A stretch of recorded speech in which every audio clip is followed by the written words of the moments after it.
to build this dam. Our first major project was to get the river out of the way, so we had a place to build the dam itself.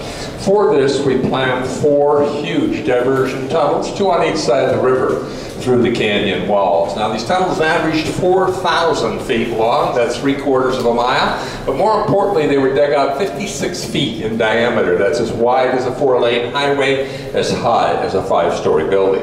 Lined with 3 feet of concrete, you're currently standing in an original diversion tunnel right about this location. Now, working in these tunnels was certainly no easy task. Temperatures could reach 140 degrees. There was continuous drilling, dynamiting going on all the time, gasoline-powered trucks and the fumes that they produced coming in and out of tunnels. However, working 24/7 with as many as 1,500 men, we were able to complete these tunnels in about 18 months.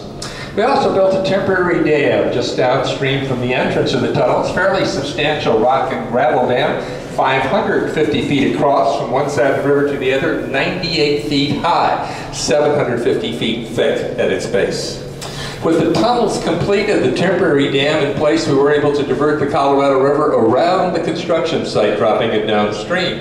Now, we also had to make sure the river didn't back up to the construction site, build another slightly smaller temporary dam right here.